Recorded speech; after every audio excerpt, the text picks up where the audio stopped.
Louvado seja Deus por você que está aqui na casa do Senhor e você também que nos acompanha pela internet online ou assistindo posteriormente esse culto. Nós temos uma palavra de Deus para a sua vida hoje. Uma palavra que pode mudar a direção e o sentido das coisas para a sua vida. Uma palavra que pode trazer esperança.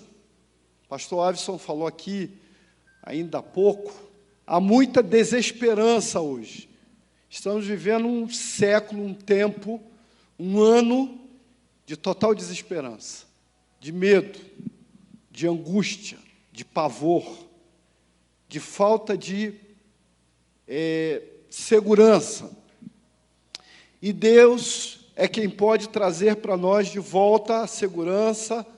Deus é quem pode trazer de volta para a gente a vida. Ele pode dar a vida ao mundo que hoje se sente morrendo e diminuindo e secando.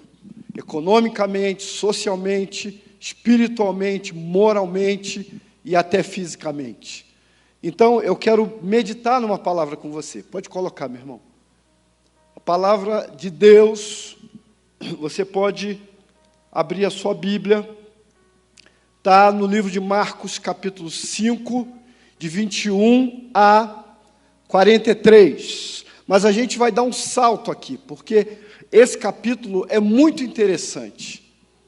Tanto aí como em outros evangelhos, é uma jornada de Jesus, eu costumo dizer. Jesus atravessa num barco e há uma tempestade, e ele acaba com a tempestade. Em seguida, ele desce num local, e em alguns textos, em alguns evangelhos, fala de 2 endemoniados, mas a gente acostumou falar do endemoniado gadareno. E ele liberta aquele homem que há muitos anos era prisioneiro num cemitério, e era um homem que se rasgava, se cortava, quebrava grilhões. Jesus liberta aquele homem. Em seguida, Jesus começa uma caminhada com uma grande multidão, e uma mulher olha para ele, e ela tem uma doença, um fluxo de sangue interminável há 12 anos, e ela olha para Jesus e pensa, eu vou tocar nele, vou ser curado. E ela toca em Jesus e é curada. No mesmo instante, um homem aflito, que é de quem nós vamos falar essa noite, ele estava apelando para que Jesus curasse a sua filha, mas a sua filha morre. E é essa história que nós vamos ver. E é essa história que nós vamos tentar entender. A história dura de um homem chamado Jairo. Muitos aqui têm filhos. Muitos que me assistem têm filho. Ninguém quer perder filho. Perder filho é a pior coisa que pode acontecer a um ser humano. Eu lembro quando minha filha era bem pequena, estava internada no hospital no Rio de Janeiro, com uma crise de asma ou de bronquite. Muito séria, muito severa. E os médicos diziam assim, ela não está melhorando. E eu lembro que eu fui lá fora, na rua, eu olhei para o céu e eu disse assim, Deus, por favor, se o Senhor vai levá-la, leva a mim e deixa ela viva. E eu esperei a morte. Mas eu acho que Deus deve ter virado para o anjo e dito assim, não anota isso aí não. Que Deus é bom, né? Mas esse homem, Jairo, sofre. Porque a sua filhinha, de 12 anos, o mesmo tempo que a mulher do fluxo de sangue sofria, o mesmo tempo, 12 anos que ela sofria, era o mesmo tempo de vida que tinha a filha de Jairo, desse moço, esse homem importante. Vamos lá. Eu vou pular do 24 para o 35, tá? Você me acompanha. Diz assim, passando Jesus outra vez no barco para o outro lado, juntou-se ele a uma grande multidão, e ele estava junto do mar. E eis que chegou um dos principais da sinagoga, por nome Jairo, e vendo-o, prostrou-se aos seus pés, e rogava-lhe muito, dizendo, minha filha está à morte, rogo-te que venhas e lhe imponhas as mãos, para que sare e viva. Aí entra a mulher do fluxo de sangue, sai, e lá no versículo 35, estando ele ainda falando, chegaram alguns do principal da sinagoga, a quem disseram, a tua filha está morta, para que enfadas mais o mestre? E Jesus, tendo ouvido estas palavras, disse ao principal da sinagoga, não temas, crê somente. e não permitiu que alguém o seguisse, a não ser Pedro, Tiago e João, irmão de Tiago. E, tendo chegado à casa do principal da sinagoga, viu o alvoroço e os que choravam muito e planteavam. E, entrando, disse-lhes: por que vos alvoroçais e chorais? A menina não está morta, mas dorme. E riam-se dele. Porém, ele, tendo-os feito sair, tomou consigo o pai e a mãe da menina e os que com ele estavam, entrou onde a menina estava deitada, tomando-a pela mão, disse-lhe: Talita cumi, que traduzido é: menina, a ti te digo, levanta-te. E logo a menina levantou e andava, pois já tinha 12 anos, e assombraram-se com grande espanto, e mandou-lhes expressamente que ninguém soubesse e lhe desse comida. Amém? Senhor, aplica esse texto no nosso coração, por misericórdia, graça, pelo teu favor. Fala com a gente essa noite, Pai querido, em nome de Jesus. Amém. Ressuscitar alguém é talvez o maior sinal de maravilha, não é um milagre. É classificado teologicamente como sinal de maravilha. E havia uma menina morta, e Jesus diz que a menina estava dormindo.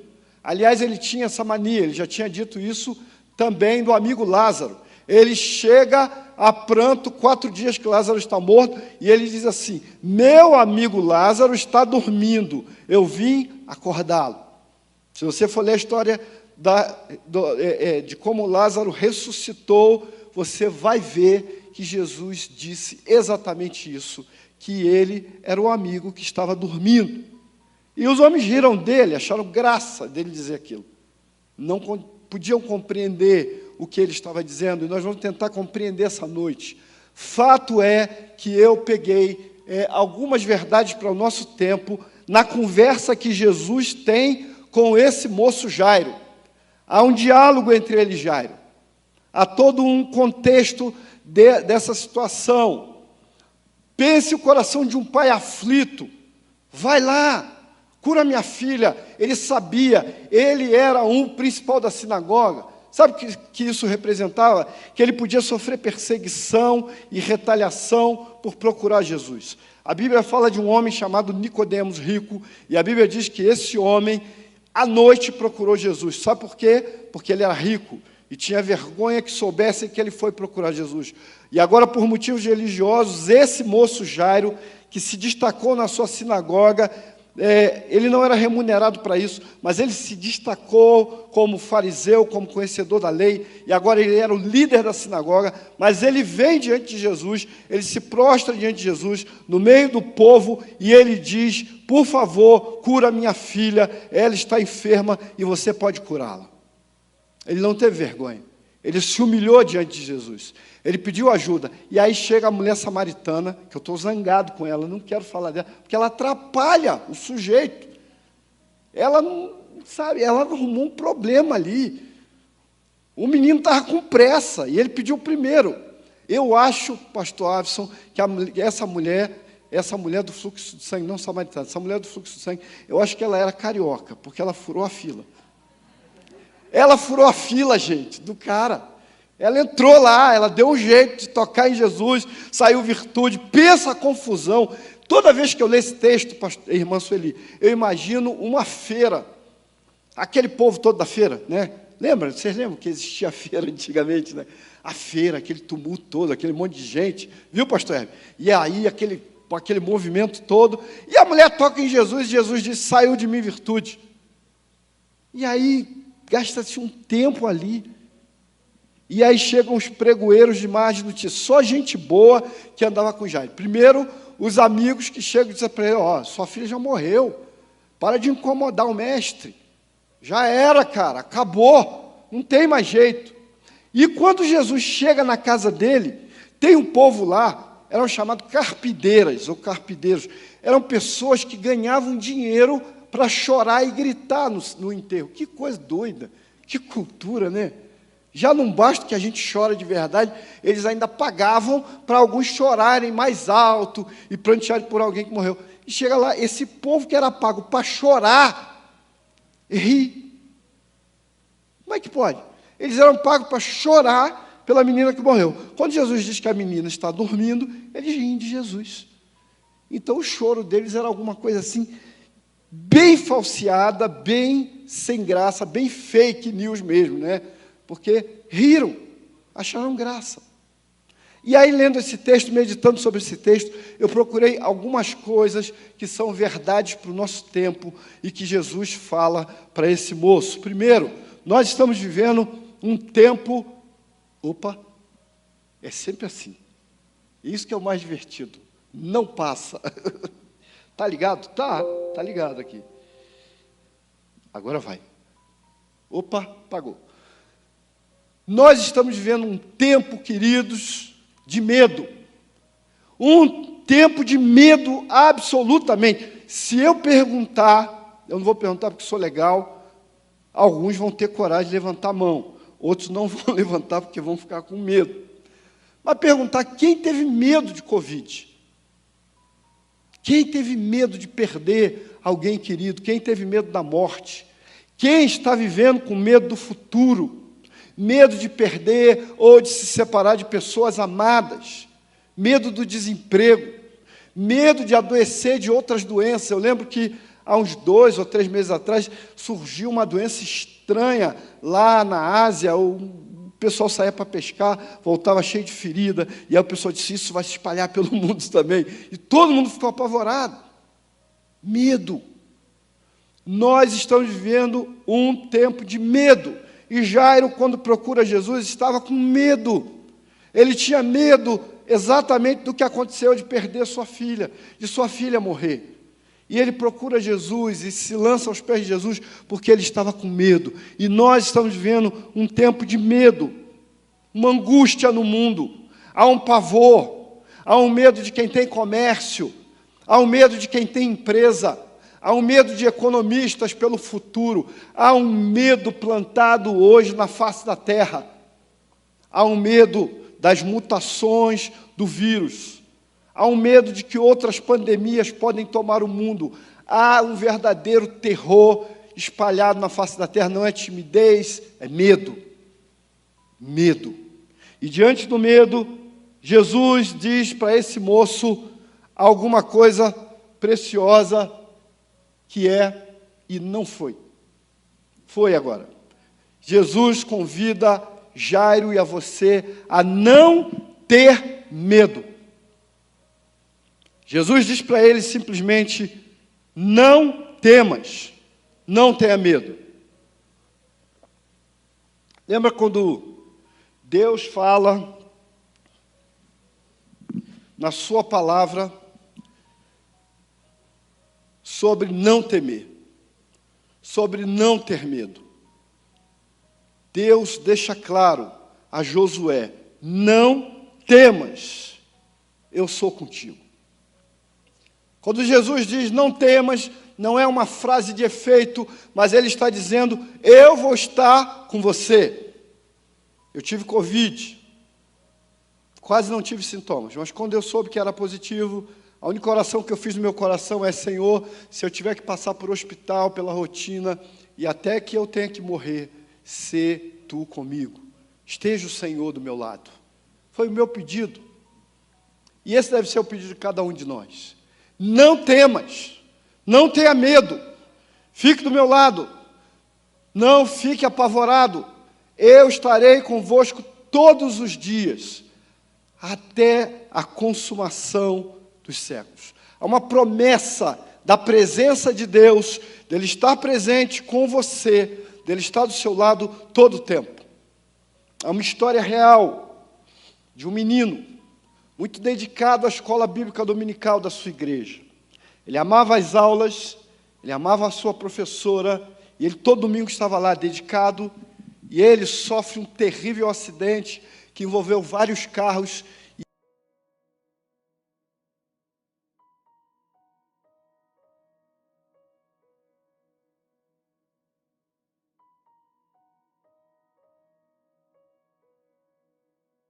Dizer assim, ó, leva para o hospital a si mesmo, mas sabendo que ele não resistiria. E a enfermeira testemunha que aquele menino, no esforço tremendo, vira para ela e diz assim, diga à minha professora da escola bíblica que eu não irei domingo, pois eu fui me encontrar com Jesus. Aquele menino tinha uma esperança no seu coração, uma convicção de que Jesus estaria com ele, mesmo na dor. Não havia desespero. Na vida de um crente, há temor, há momentos de tribulação, há momentos de dificuldade, mas não há de haver desespero, porque o Senhor é Deus. Amém? O salmista disse: todas as minhas fontes são o Senhor. Eu não tenho outra fonte. A minha fonte é o Senhor. Há muito medo hoje, há muita insegurança, há muita aflição. Há pessoas que estão adoecendo não com Covid, mas com medo dentro de casa. Pessoas que estão presas dentro de casa, desesperadas, apavoradas.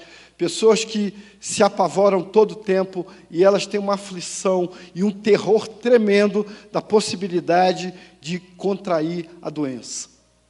E nesse momento, na vida de Jairo, Jesus vira para ele, e eu imagino que Jesus olhou bem dentro dos olhos daquele moço e disse para ele: não temas, não tenha medo, seja corajoso, seja corajosa, seja forte. O máximo que pode acontecer com você é você morrer.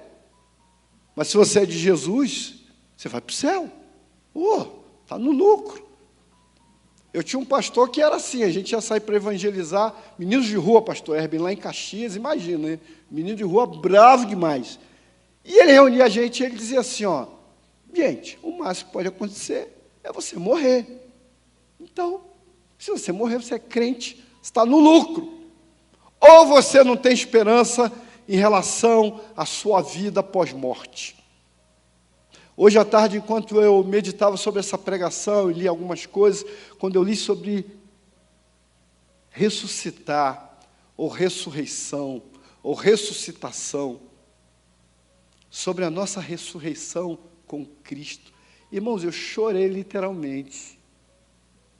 Porque eu pensei, esse troço desse mundo está tão ruim, fala a verdade, está tão complicado, que a gente, agora eu acho que a gente vai começar, pastor Alves, a entender quando Paulo diz, porque para mim o morrer é lucro, e o viver é Cristo.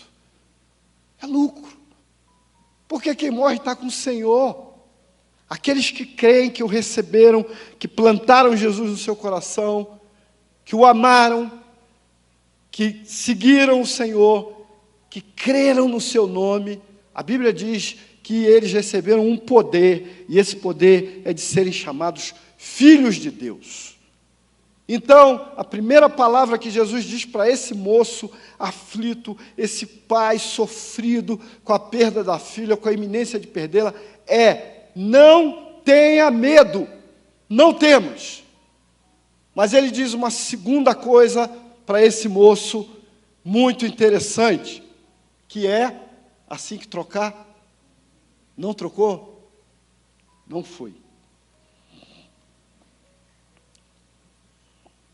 Opa!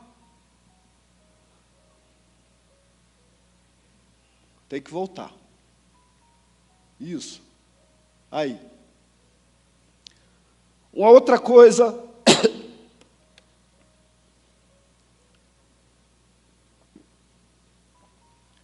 Uma outra coisa que estamos vivendo nesse tempo agora, e isso independente do Covid, é um tempo de descrença. Descrença da política, descrença da justiça, descrença de pessoas, de instituições, de religiões. Não estou falando de evangelho, estou falando de religiões.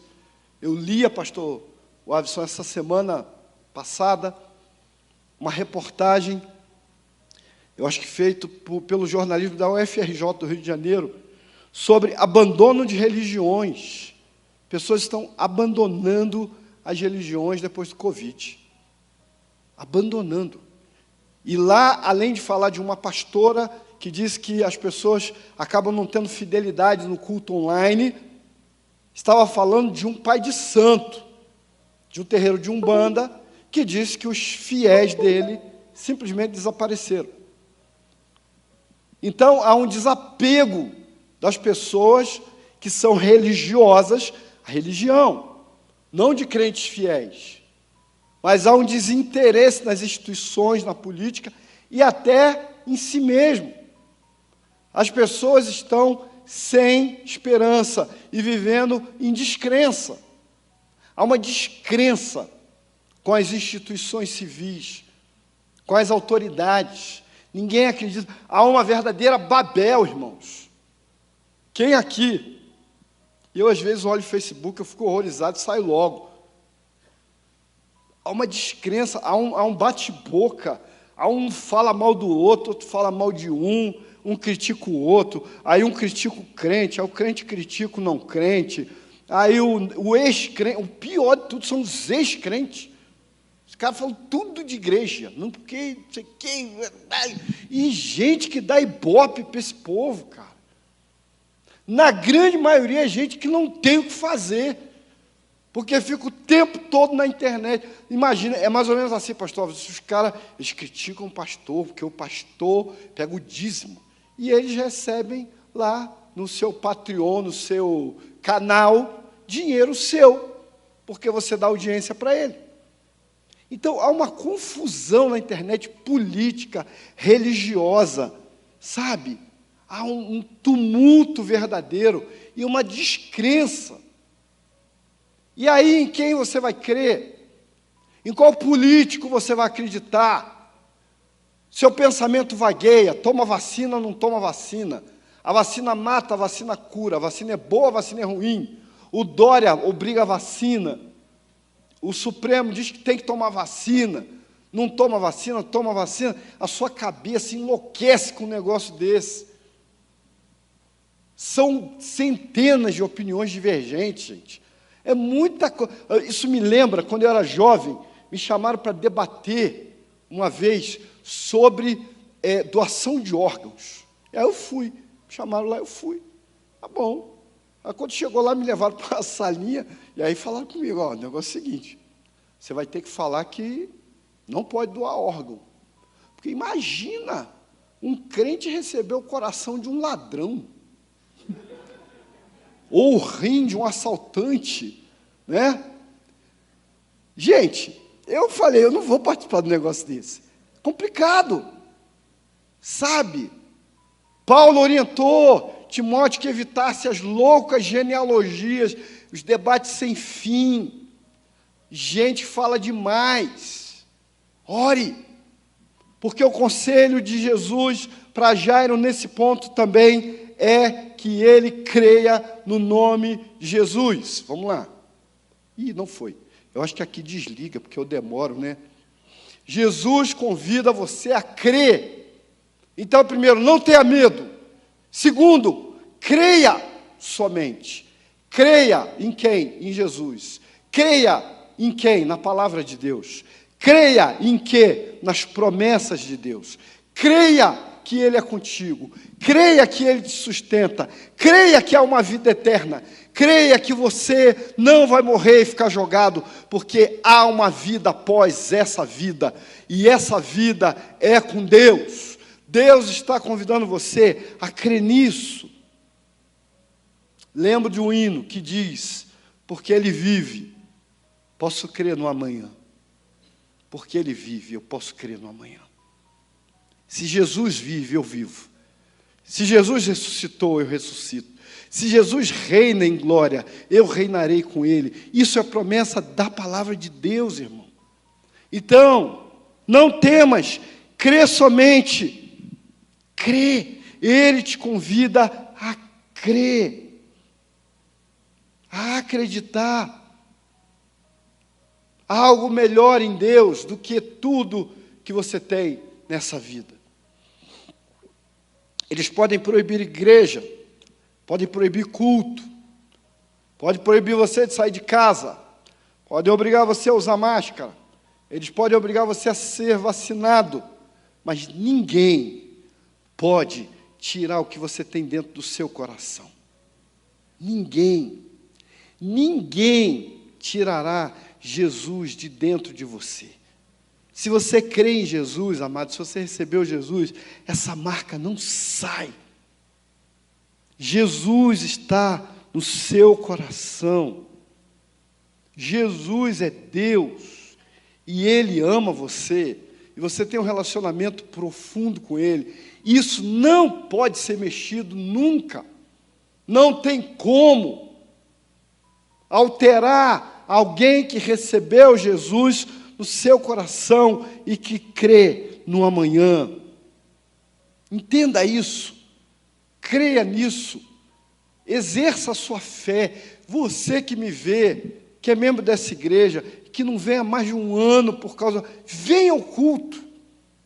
Venha a um culto. Você vai se sentir renovado. Depois de muito tempo de quarentena, eu vim no culto presencial. E foi uma manhã maravilhosa, porque eu vi tinham poucos irmãos aqui, não tinha esse número, né, pastor Alves, no começo, né? Mas que alegria poder olhar meus irmãos, poder cantar com eles, poder louvar ao Senhor, poder ouvir a palavra presencialmente. Você precisa sair do medo e crer em Jesus e confiar nele. É claro, nós não temos irresponsabilidade nessa igreja, nós cumprimos todos os protocolos, você tem que usar máscara, é o álcool gel o tempo todo, cuidado, distanciamento, isso tudo é importante. Mas você não pode se tornar escravo do medo, você precisa não temer e precisa crer, porque é isso que a palavra do Senhor diz. Então Jesus disse para Jairo, primeiro, não temas. Segundo, crê somente. E uma outra coisa que Jesus disse para Jairo, ou que Jesus disse nesse contexto, é que a menina dormia. E esse é um tempo que nós vivemos hoje, que é um tempo de sono espiritual. Muita gente está dormindo e Deus precisa ressuscitar essa pessoa. Volta aí que eu acho que foi demais.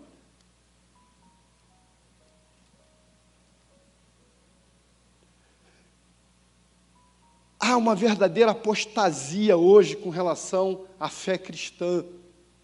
As universidades têm sido pregoeiras de um ateísmo e de um comunismo absurdos. Há um abandono da fé por parte de muitos jovens. Há um descompromisso. Há uma teologia liberal sendo pregada dentro da igreja. A gente dizendo que tem que atualizar a Bíblia, que tem que rever conceitos da Bíblia. Nós não atualizamos a Bíblia, nós nos atualizamos para seguir a Bíblia. A Bíblia é como uma onda do mar, você não cria onda, você surfa com a onda que tem. Você não tem como alterar a Bíblia, você não tem como mudar a Bíblia é a absoluta palavra do Senhor. Há um descompromisso hoje, há uma teologia liberal, há uma coisificação do homem, há uma banalização da maldade, gente. Isso no meio evangélico. Uma das pastoras, entre aspas, mais proeminentes do Rio de Janeiro, hoje acusada de ter arquitetado e coordenado o assassinato do marido. A gente devia ficar horrorizado com isso, porque esse é o nosso meio. Esse é o meio evangélico. É no meio evangélico que essas coisas têm acontecido. Eu lembro quando eu era menino, que a gente falava assim, no mundo, então tudo de ruim que acontecia era lá fora. E aí a gente fazia aquelas peças de teatro, lembra as peças de teatro na igreja? O pessoal bebendo, usando droga, fumando, mas isso era todo mundo que saía da igreja. Meu irmão, se você der uma passeada no Facebook dos irmãos da sua igreja, você vai ficar um pouquinho chocado. Porque você vai ver de taça de bebida alcoólica lá, não está no gibi.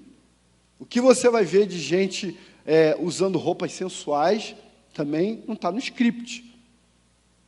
Até para vender, não criticando quem vende roupa, né? Mas essa semana eu olhei meu Facebook lá, uma mulherada quase pelada. Eu falei, que é isso, Jesus? Quem é essa pessoa? Eu vou excluir. E aí, quando eu cliquei, era uma pessoa muito querida que vende roupa, então eu fiquei quieto, né? Não, deixa para lá. Mas até para isso tem que tomar cuidado.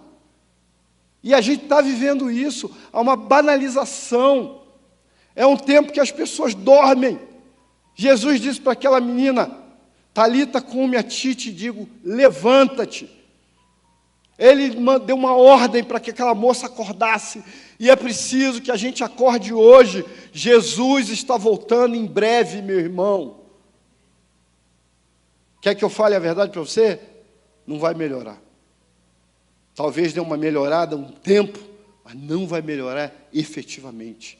Porque o mundo está carreando, está descendo para a cachoeira do fim.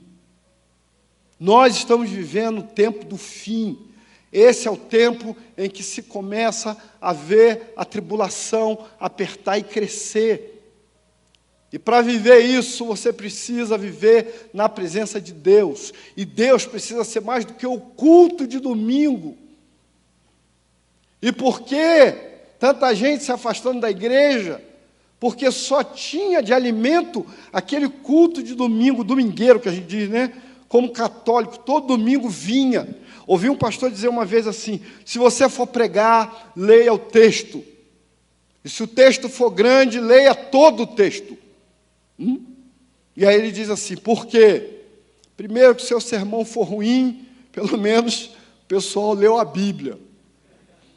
Amém, né? Por isso que eu li o texto todo.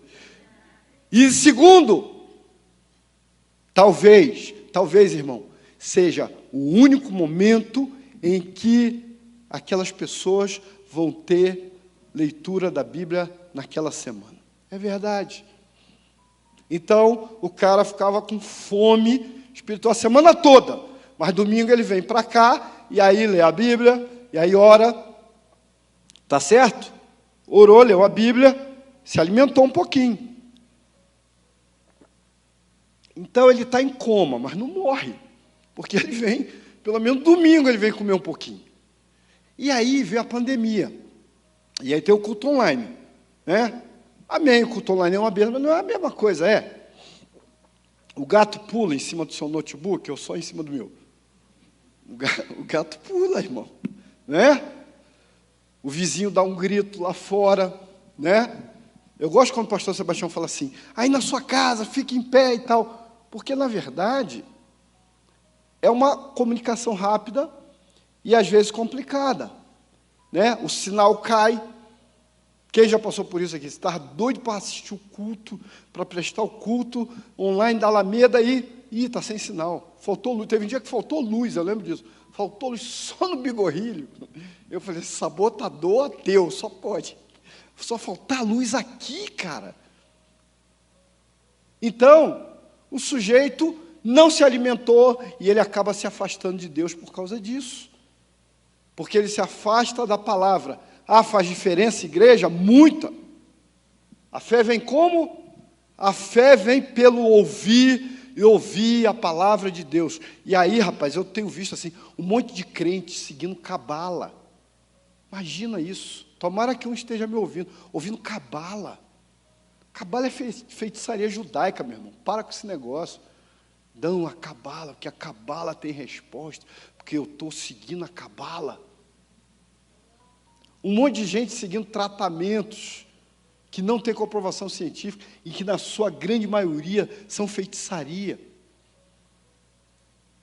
Então, há um desmonte da fé cristã. Pastor Hernandes Dias Lopes, um grande pregador, se você puder, ouça os vídeos dele, ele fala muito sobre a perda do fervor da igreja. Há um esfriamento, há um sono. Há gente que está morta. Há um pastor que eu conheço, que ele, quando ouvia a igreja assim, adorando e tal, e aí ele via alguém parado assim, sem adorar, sabe, meio desanimadão, ele costumava dizer assim: os mortos não louvam, diz a palavra, e nem som nenhum sai da sua boca. E muita gente assim, morta espiritualmente, sabe, um tempo de sono espiritual. E nesse ponto, Jesus faz o convite para que a gente desperte, para que a gente acorde. Por isso diz: desperta tu que dormes, levanta-te entre os mortos e Cristo te esclarecerá.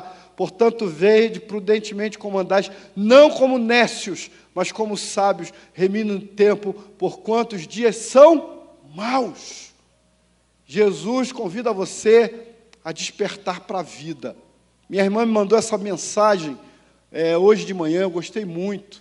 Ele veio pelos pecadores, mas ele voltará por aqueles que estão arrependidos.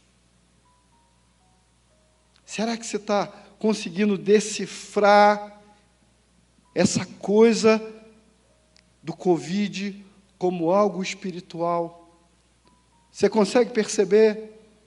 Não importa qual teoria que você tenha sobre a doença, mas importa é que Deus tem permitido isso para mexer com a gente, para mexer com a igreja. Onde estão os grandes shows gospel, com milhares de pessoas e milhões de reais? Acabou. Onde está? Onde está o grande ajuntamento solene do povo de Deus? Restrito, complicado. Mas a sua fé pessoal, diária com Deus, seu caminhar com Ele, não pode ser alterado. Porque esse não deveria ser um tempo de dormir, mas de despertar e de acordar para fazer a vontade de Deus. Deus nos está chamando para acordar, irmão. Igreja do Senhor, acorda. É tempo de buscar o Senhor, é tempo de estar na casa do Senhor, é tempo de orar, é tempo de chorar. De chorar. Hoje eu estava orando à tarde e Deus falava no meu coração, muita lágrima, muito choro virá sobre a terra. E quem tem o consolo é você, você que conhece o Espírito Santo. Eles nem sabem que há Espírito Santo, eles nem conhecem o Espírito Santo. Eles não sabem o que é essa palavra. Se você falar Espírito Santo para eles, eles vão pensar no estado do Espírito Santo. Lá do Sudeste, só isso que eles vão pensar.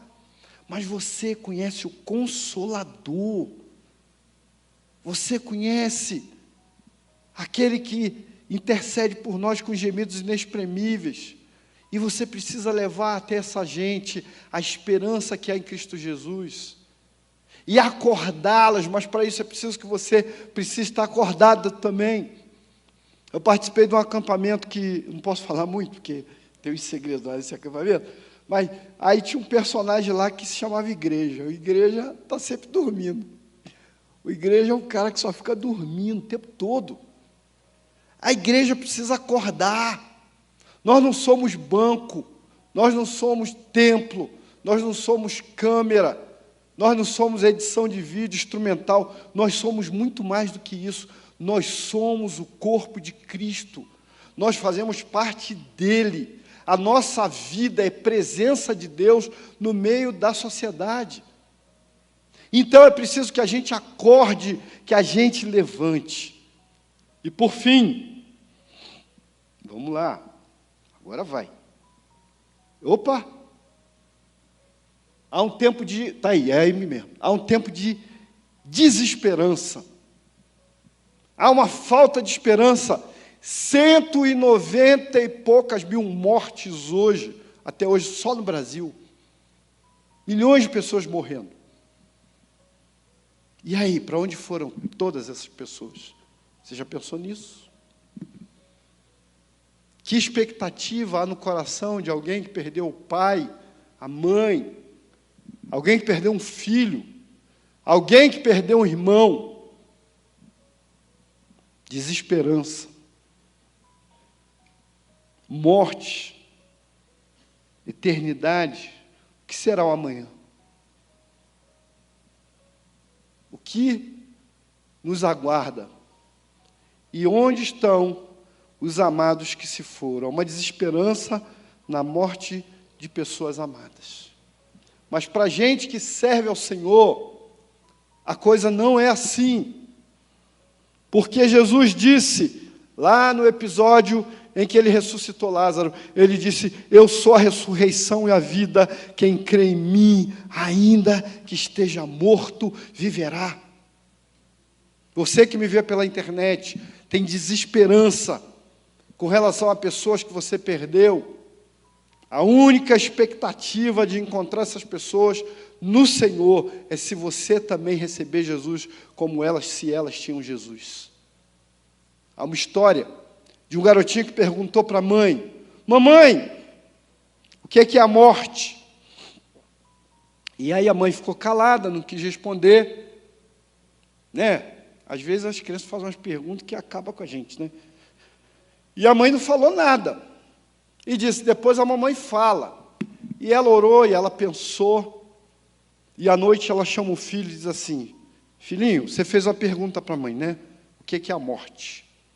A mãe vai explicar para você. Você às vezes não dorme aqui na sala, e quando você acorda, você está lá no seu quarto?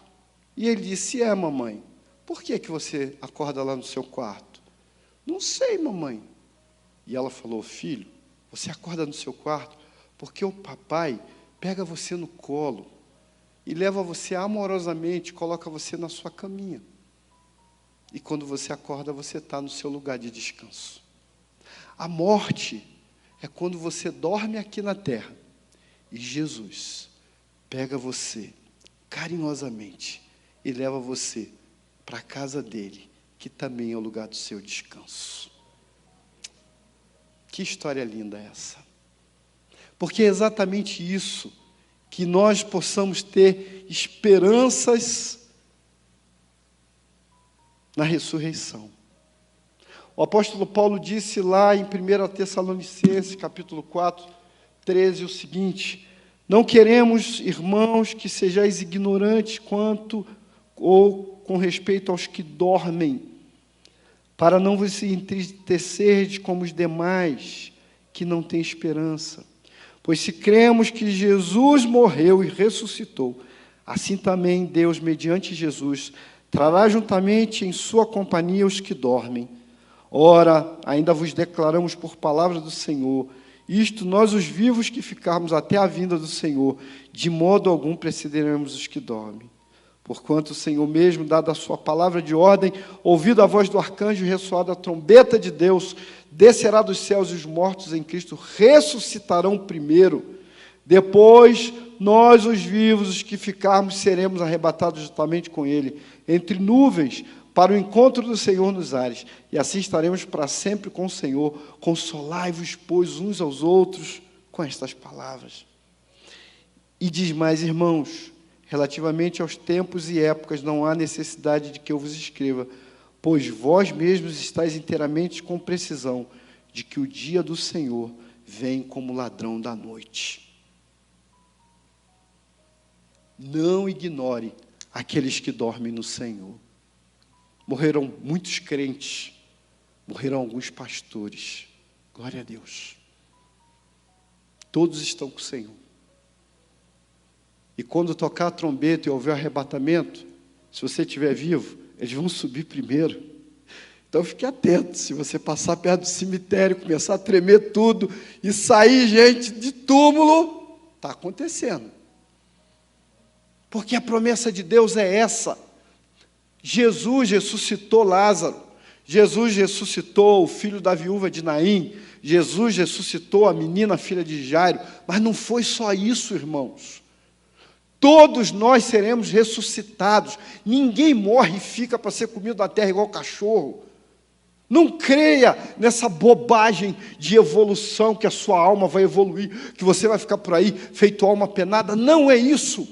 A palavra diz que nós vamos morrer e todos nós compareceremos diante do tribunal de Cristo. Isso é a verdade. Opa, vai lá, dá um toque aí.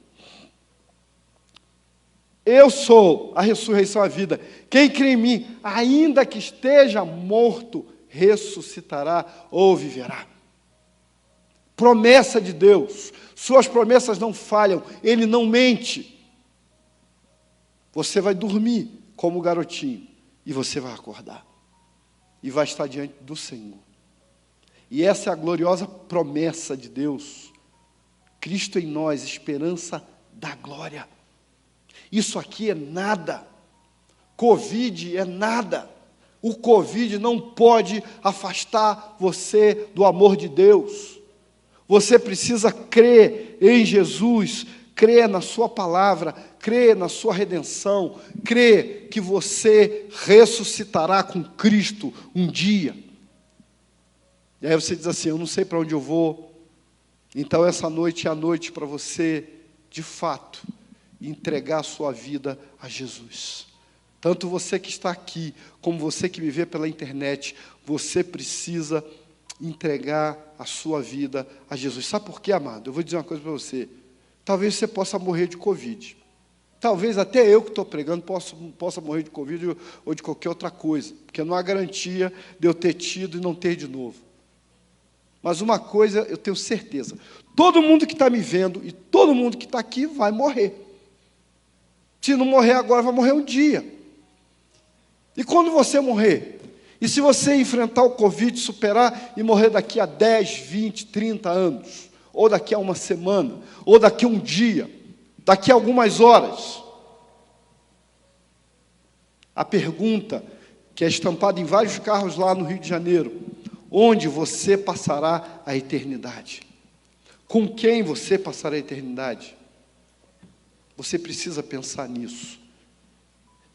Essa noite você precisa crer naquilo que Jesus falou para esse moço Jairo. Não tenha medo, ele disse, não temos. Segundo, crê somente. Terceiro, você vai ressuscitar se você crê que eu sou o Senhor. Jesus deixou claro para esse moço, e nessa história, que ele é quem pode ressuscitar. Uma mulher com fluxo de sangue, 12 anos com fluxo de sangue, curada. Uma menina morta, não era fluxo de sangue, ela morreu, a vida acabou, a alma dela foi tirada, tinha só um corpo morto, e Jesus diz para ela: Talita cumi, a ti te digo, levanta-te, põe-te de pé, porque Ele pode soprar a vida. O Covid tira a vida, tira o ar, as pessoas morrem com falta de ar. Jesus pode soprar a vida, porque Ele é Deus, e Ele quer soprar vida na sua vida. Você que tem morrido, você que tem estado em deficiência, não pulmonar, mas de ar espiritual, você não tem conseguido respirar a vida, você está deprimido, angustiado, desesperançoso, você tem passado por pânico, você tem passado por depressão, bipolaridade. Jesus, Ele pode curar você essa noite. Creia no seu nome, dobre o joelho onde você estiver, entregue sua vida a Ele, diga: Jesus, tem misericórdia de mim, Senhor. Faça como Jairo, humilhe-se diante dEle, porque Ele é Deus, e Ele quer salvar a sua vida, e Ele quer transformar a sua existência. Por favor, querido, creia nessa palavra, creia nessa palavra. Talvez daqui a algum tempo não haja mais palavra. A Bíblia diz que haverá um tempo que as pessoas correrão às igrejas atrás de palavra, e não haverá. É possível que o sistema do mundo cancele todas as palavras no YouTube, de uma hora para outra, que falam do nome de Jesus, porque há uma guerra contra o cristianismo e contra a palavra de Deus. Mas enquanto nós podemos, nós cantaremos aqui, para a honra e glória do Senhor, e nós diremos a você: creia nesse nome, não tenha medo, creia somente, busque a Ele, levante-se, saia do sono espiritual, pare de dormir, espere que Ele vai fazer diferença na sua vida, em nome de Jesus. Enquanto nós cantamos, eu quero fazer um apelo a você. Você no chat, você que está assistindo, você vai colocar: eu entrego a minha vida a Jesus. Eu quero não ter mais medo. Eu quero crer no seu nome. Aí você vai perguntar assim: mas isso aí significa ser crente? Sim, muito mais do que isso. Significa ser discípulo de Jesus, segui-lo o resto da sua vida. Sua vida nunca mais será a mesma. Significa uma entrega total. Não é namoro, é casamento, é a vera, é para valer. Então, se você quer isso, se alguém aqui, levante a mão. E se alguém que me assiste, que quer tomar essa decisão, coloque no chat: eu entrego minha vida a Jesus. E enquanto eles louvam, nunca mais você vai esquecer essa música, porque essa música vai marcar o momento da decisão que você está tomando por Jesus. Não há muito tempo para brincar ou para esperar ou para seguir religiões e fazer experiência. O tempo é hoje de dizer: Senhor Jesus, eu me entrego ao Senhor, eu entrego a minha vida a Ti. Faça isso, em nome de Jesus, enquanto nós cantamos.